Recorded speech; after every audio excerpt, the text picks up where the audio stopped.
यो चितवन जिल्ला राष्ट्रिय स्वतन्त्र पार्टी स्थापनाको सोच दिने जिल्ला हो र त्यो सोचलाई विस्तार गर्न चितवनले पार्टी स्थापना यता जे महत्त्वपूर्ण भूमिका योगदान निर्वाह गरेको छ त्यस अर्थमा चितवनलाई हार्दिक सलाम पनि छ मेरो व्यक्तिगत तर्फबाट पनि। चितवन तुलनात्मक रूपमा अरू जिल्लाहरूभन्दा बढी प्रेसरमा छ। गएको संसदीय चुनावमा 2 क्षेत्र जिताएको, पार्टी सभापतिलाई क्षेत्र नम्बर 2 बाट ऐतिहासिक कीर्तिमानको मतान्तर सहित जिताएको, त्यो प्रेसर चितवनमा छ भन्ने मलाई लाग्छ। किनकि आउँदा निर्वाचनहरूमा हिजोको रेकर्डलाई ब्रेक गरेर अगाडि बढ्नुपर्ने बाध्यता, चुनौती एकातिर छँदैछ, अर्कोतिर क्षेत्र पनि थप्नुपर्ने एउटा महत्त्वपूर्ण जिम्मेवारी चितवनमा छ। हिजो 1 र 2 हामीले राष्ट्रिय स्वतन्त्र पार्टीका तर्फबाट विजय प्राप्त गरेका थियौं भने अब 3 थप्नुपर्नेछ। सँगसँगै चितवन यति केन्द्रमा छ कि यसले दायाँ बायाँ पनि सन्देश दिन सक्छ। त्यसकारणले यसले नवलपुरतिर दिने सन्देश र यसले मकवानपुरतिर दिने सन्देश पनि महत्त्वपूर्ण छ भन्ने मलाई लाग्छ। चितवनले दायाँ बायाँ यो सन्देश चाहिँ मत बढाउन मात्रै होइन, परिणाम ल्याउने सन्देश चितवनले दायाँ बायाँ दिन्छ र चितवन देशकै केन्द्रमा रहेका कारणले चितवनले दिने नतिजा अथवा चितवनमा जाग्ने जनमत अथवा चितवनमा उठ्ने जनलहरले, यो चुनावी जनलहरले देशैभरि सन्देश दिने भएका कारण पनि चितवन अलि धेरै प्रेसरमा छ भन्ने मलाई लाग्छ। अलि धेरै प्रेसरमा भएका कारण र हिजोको विरासत अथवा हिजोको परिणामका कारण हामी यथार्थ उन्मुख हुन सक्छौं कि सक्दैनौं भन्ने चिन्ता पनि मलाई छ। किनकि हिजो हामीले जितेका थियौं त्यो इतिहास भइसक्यो। यो चितवन जिल्ला राष्ट्रिय स्वतन्त्र पार्टी स्थापनाको सोच दिने जिल्ला हो र त्यो सोचलाई विस्तार गर्न चितवनले पार्टी स्थापना यता जे महत्त्वपूर्ण भूमिका योगदान निर्वाह गरेको छ त्यस अर्थमा चितवनलाई हार्दिक सलाम पनि छ मेरो व्यक्तिगत तर्फबाट पनि।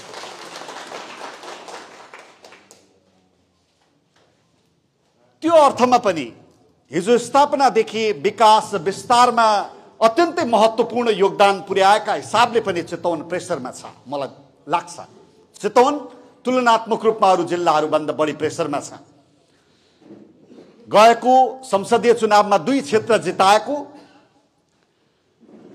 पार्टी सभापतिलाई क्षेत्र नम्बर 2 बाट ऐतिहासिक कीर्तिमानको मतान्तर सहित जिताएको, त्यो प्रेसर चितवनमा छ भन्ने मलाई लाग्छ। किनकि आउँदा निर्वाचनहरूमा हिजोको रेकर्डलाई ब्रेक गरेर अगाडि बढ्नुपर्ने बाध्यता, चुनौती एकातिर छँदैछ, अर्कोतिर क्षेत्र पनि थप्नुपर्ने एउटा महत्त्वपूर्ण जिम्मेवारी चितवनमा छ। हिजो 1 र 2 हामीले राष्ट्रिय स्वतन्त्र पार्टीका तर्फबाट विजय प्राप्त गरेका थियौं भने अब 3 थप्नुपर्नेछ। सँगसँगै चितवन यति केन्द्रमा छ कि यसले दायाँ बायाँ पनि सन्देश दिन सक्छ। त्यसकारणले यसले नवलपुरतिर दिने सन्देश र यसले मकवानपुरतिर दिने सन्देश पनि महत्त्वपूर्ण छ भन्ने मलाई लाग्छ। चितवनले दायाँ बायाँ यो सन्देश चाहिँ मत बढाउन मात्रै होइन, परिणाम ल्याउने सन्देश चितवनले दायाँ बायाँ दिन्छ र चितवन देशकै केन्द्रमा रहेका कारणले चितवनले दिने नतिजा अथवा चितवनमा जाग्ने जनमत अथवा चितवनमा उठ्ने जनलहरले, यो चुनावी जनलहरले देशैभरि सन्देश दिने भएका कारण पनि चितवन अलि धेरै प्रेसरमा छ भन्ने मलाई लाग्छ। अलि धेरै प्रेसरमा भएका कारण र हिजोको विरासत अथवा हिजोको परिणामका कारण हामी यथार्थ उन्मुख हुन सक्छौं कि सक्दैनौं भन्ने चिन्ता पनि मलाई छ। किनकि हिजो हामीले जितेका थियौं त्यो इतिहास भइसक्यो, अब जित्नु पर्ने छ, त्यो हाम्रो भविष्य हो।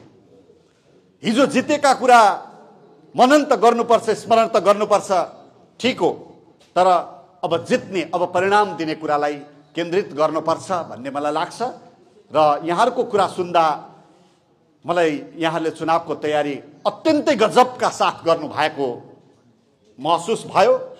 कतिपय साथीहरूले यहाँ भन्नुभयो कि हामीले बुथमा प्रतिनिधिहरू समेत छनौट गर्न थालिसक्यौँ, त्यो विधि प्रक्रिया सुरु गरिसक्यौँ भनेका कारणले पनि चुनावले यो चितवनले चुनावको अत्यन्त उत्कृष्ट तयारी गरिरहेको भन्ने सन्देश सुन्न पाउँदा म खुसी छु र यो सन्देश नेताहरू मार्फत श्रद्धेय पार्टी सभापतिसम्म पुग्दाखेरि उहाँ झन् खुसी हुनुहुन्छ भन्ने मलाई लाग्छ। अर्को सन्दर्भ अघि बाचापत्रको कुरा धेरै उठेको छ। मलाई लाग्छ केन्द्रीय नीतिहरूलाई केन्द्रको बाचापत्रले सम्बोधन गर्नेछ। त्यो अनुसार उपसभापति डाक्टर सोडिम वाग्ले नेतृत्वको टिमले काम गरिरहेको छ। तर ती नीतिहरूले मात्रै स्थानीय आवश्यकतालाई सम्बोधन गर्दैनन्। त्यसकारणले हामीले प्रत्येक निर्वाचन क्षेत्रको छुट्टै छुट्टै बाचापत्रहरू बनाउनुपर्छ होला भन्ने मलाई लाग्छ कि ती बाचापत्रहरूले स्थानीय आवश्यकताहरूलाई, स्थानीय समस्याहरूलाई, स्थानीय आवाजहरूलाई सम्बोधन गरून्। यहाँका अघि बाटोको कुरा गर्नुभयो, डिप बोरिङका कुराहरू गर्नुभयो, नीतिगत रूपमा ती कुराहरू केन्द्रीय बाचापत्रमा समेटिएलान्, तर कार्यक्रमगत रूपमा ती बाचापत्रमा, केन्द्रीय बाचापत्रमा समेटिन असम्भव हुन सक्छ। त्यस्ता कुराहरूलाई यहाँको क्षेत्रगत रूपमा जारी गरिने अथवा सार्वजनिक गरिने बाचापत्रहरूमा स्पष्ट रूपमा लेख्नुपर्छ ताकि आम मतदाताले पनि महसुस गरून् कि हाम्रा समस्याहरू चाहिँ राष्ट्रिय स्वतन्त्र पार्टीको बाचापत्रमा पनि समेटियो भन्ने उहाँहरूलाई महसुस हुने गरी त्यो तयारी यहाँहरूले गरिरहनु भएको छ। मलाई लाग्दैन बाचापत्रको तयारी गर्नुहोस् भनेर अब केन्द्रले भनिरहन्छ, किनकि चुनावको तयारी गर्नुहोस् भनेर सर्कुलर पार्टीले पक्कै पनि गर्दैन, हामी आफै गरिरहेका छौँ। त्यसकारणले स्थानीय क्षेत्रगत रूपमा बाचापत्रको तयारी यहाँहरूले गरिरहनु भएको छ। त्यसलाई अलि रफ्तारले सबैको भावना समेटिने गरी हामी के ठान्छौँ भने अलि जान्ने बुझ्नेको भावना समेटियो भने त भइहाल्यो नि। केही बुद्धिजीवीहरूको केहीहरूको यसो बाचापत्रमा उहाँहरूको धारणा लियो भने त पुगिहाल्छ नि भन्ने एउटा भ्रम हामीभित्र हुनसक्छ। तर भुइँ मान्छेहरूलाई पनि बाचापत्रमा समेट्न पर्ने विषयहरूमा हामीले कमिटीगत रूपमा ल्यायौँ भने त्यसले भोलि सबैलाई समेट्न सक्छ भन्ने मलाई लाग्छ। यहाँले गरिरहनु भएको छ, अत्यन्त खुसी छु। अर्को सन्दर्भ चुनावको छ, उम्मेदवारीको रस्साकस्सी छ। स्वाभाविक रूपमा हो, पार्टीले एउटा विधि बनाएर ल आउनुहोस्, सबै सार्वजनिक रूपमा आउनुहोस्, पार्टीको विधिमा आउनुहोस् भन्दाखेरि त्यो आकाङ्क्षा हुनु स्वाभाविक पनि हो, किनकि पार्टीले सार्वजनिक गरिदिएपछि, पार्टीले खुला गरिदिएपछि त्यसमा योग्य देखेर धेरै साथीहरू आउनु भएको छ। हामीलाई लाग्दैन हामी योग्य थिएनौँ भन्ने लाग्छ होला कतिलाई, तर होइन, विधिले, प्रक्रियाले त हामी सबैलाई योग्य देखेको छ। हामी सबैलाई योग्य देखेको छ। योग्य मध्ये सर्वोत्कृष्ट को हो भन्ने पनि त्यही विधिले छनौट गर्छ। त्यसकारणले यो प्रक्रियामा सहभागी हुन कसैले पनि लाज नमानौँ, कसैले पनि होइन यो मेरो लागि होइन नभनौँ, हामी सबैका लागि हो। हामी सबै योग्य छौँ। योग्य मध्ये अलि योग्य को हुन्छ भन्ने विधिले छान्छ। त्यसकारणले यो विधिलाई मात्रै छोडिदिनु भन्दा आफूभित्र लागेको भावनाहरूलाई पनि अगाडि ल्याउँ भन्ने मलाई लाग्छ। र यो विधि सँगसँगै मेरो एउटा आग्रह छ, विधिको प्रयोगमा पनि विवेक आवश्यक पर्छ। विधिको प्रयोगमा विवेक आवश्यक पर्छ। त्यसकारणले विधि मात्रै भनेर हामी जत्तिका पार्टीलाई दृढतापूर्वक अगाडि बढाउने साथीहरूले विधि मात्रै भनेर छोडिदियो भने त्यो विधिले योग्यलाई ल्याउँछ भन्ने विश्वास त हो, योग्यलाई ल्याउँछ भन्ने विश्वास त हो, तर नल्याउन पनि सक्ला विधि मात्रै भन्दिनँ। त्यसकारणले त्यो विधिलाई कसरी प्रयोग गर्ने भन्ने विवेक पनि हामीले प्रयोग गरौँ। त्यो विधिलाई कसरी जनपक्षीय बनाउने, कसरी पार्टी मैत्री बनाउने, कसरी आम पार्टी सदस्यहरूको भावना मैत्री बनाउने भन्ने विषयमा आफ्नो समितिमा पनि वडाले वडामा, पालिकाले पालिकामा, जिल्लाले जिल्लामा छलफल गरेर अगाडि बढ्यौँ भने विधिसँगै विवेकको पनि प्रयोग हुँदा झन् योग्य उम्मेदवारहरू आउन सक्छन्। त्यसतर्फ यहाँहरूलाई म हार्दिकतापूर्वक आग्रह गर्छु। र अर्को कुरा मैले अघि पनि भने, चितवन ले तीनवटै क्षेत्रमा अत्यन्त कीर्तिमानी जित दर्ता गराएर देशलाई महत्त्वपूर्ण सन्देश दिनेछ। म आशा गर्छु चितवनका चुनावी सभाहरूमा सबैको सहभागिता हुनेछ केन्द्रका तर्फबाट। ती सभाहरूमा यहाँले बोलाए पनि नबोलाए पनि म पनि आउनेछु र सबैभन्दा ठुलो कुरा चितवनको विजय उत्सवमा तीनवटै क्षेत्रको विजय उत्सवमा हामी सबैको सहभागिता त्यहाँ हुनेछ। बीचमा भेट भयो भएन भने पनि मलाई क्षमा गर्नुहोला, तर विजय सभामा भेट हुन गरी म आउनेछु। यो विजय तपाईहरूको कारणले हुनेछ, हाम्रो कारणले होइन।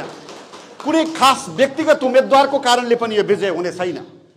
यो विजय पार्टीका योद्धा, पार्टीको संगठनको सक्रियता, पार्टीका सदस्यहरूको इमान्दारिताले मात्रै विजय हुनेछ। या उम्मेदवार विशेषले विजय प्राप्त गर्ने सन्दर्भ किन पनि प्राथमिकतामा पर्दैन भने पार्टी बलियो छ भने उम्मेदवार स्वत बलियो हुन्छ। उम्मेदवार स्वत बलियो भने स्वत जित प्राप्त हुन्छ। त्यसकारणले उम्मेदवार को आउला अघि धेरै चासो व्यक्त गर्नुभयो। उम्मेदवार को आउला, यताबाट त्यो आउला कि उताबाट त्यो आउला कि भन्ने चासो हुनु स्वाभाविक हो, तर घन्टी बोकेर जो आउँछ त्यही उम्मेदवार हो। घन्टी बोकेर आउने उम्मेदवारले जिताउनु पर्छ। कुनै पनि हालतमा हामीले जिताउनु पर्छ। त्यो उम्मेदवारलाई जितायौं भने मात्रै पार्टी बलियो हुन्छ, हाम्रा आवाजहरू मुखरित गर्न सजिलो हुन्छ। त्यसकारणले म उम्मेदवार विशेषमा होइन, पार्टी विशेषमा, संगठन विशेषमा, विधि विशेषमा, पद्धति विशेषमा र भुइँ मान्छेहरूको धारणाको विषयमा यहाँहरू चिन्तित हुनुहोस् भन्ने आग्रहका साथ अरू फोरमहरूमा भेट्ने बाचासहित बिदा हुन्छु। जय घन्टी, नमस्ते।